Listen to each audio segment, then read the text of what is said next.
On pourrait presque dire que la municipalité de l'époque a joué l'argent du contribuable turon en bourse. Pour alléger les intérêts de sa dette, elle décide alors de souscrire des produits financiers, les fameux swaps. L'un d'entre eux se révélera particulièrement dangereux. Un produit complexe et pervers pour 20 millions d'euros signé en novembre 2006. 20 millions, une somme que la mairie ne touche pas, mais sur laquelle sont appliqués des taux. L'un, ici en vert, permettant de calculer les gains financiers pour la ville, l'autre, ici en rouge, déterminant ce que la ville doit payer à l'organisme financier, bien sûr tout cela avec des taux variables, à l'exception des 3 premières années. Pendant 3 ans, elle ne payait qu'un taux fixe. Donc il a été en fait positif pendant les 3 années où la ville a payé un taux fixe et a reçu un taux variable. Sur ces 3 années, elle a gagné sur ces 20 millions d'euros 700 000 euros. Le produit est devenu déficitaire dès l'année 2010, fin 2012, lorsque la municipalité précédente a enfin, à mon sens, décidé de lancer une procédure judiciaire contre la banque. La ville avait déjà payé 4 250 000 euros.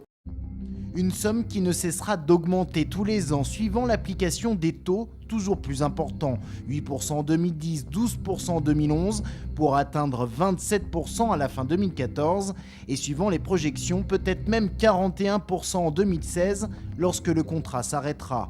De l'autre côté, les gains pour la ville ont largement diminué.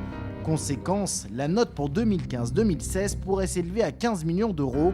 Au final, le coût de ce produit pour Tours, 28 millions d'euros estimés. Pour l'adjointe aux finances, l'équipe de l'époque a joué avec le feu. Oui, elle savait, c'était dans le produit, que le taux ne cesserait de varier. Et la formule était telle, dès lors qu'on était en capacité, et pour ça je pense qu'il fallait vouloir se faire aider, de comprendre le fonctionnement de la formule. Il y a un système de tunnel, sans rentrer dans les détails, ce qu'on appelle le produit snowball ou accoussiné, ce qui fait qu'une fois qu'on est sorti de ce tunnel, on ne peut plus jamais y revenir. Donc ce produit devenait nécessairement de pire en pire. Il n'y avait aucun retour en arrière possible et aucun retour vers le positif. Fort heureusement, les 9 autres swaps contractés par la ville et beaucoup moins dangereux se sont tous révélés positifs. Ils viennent de se clore.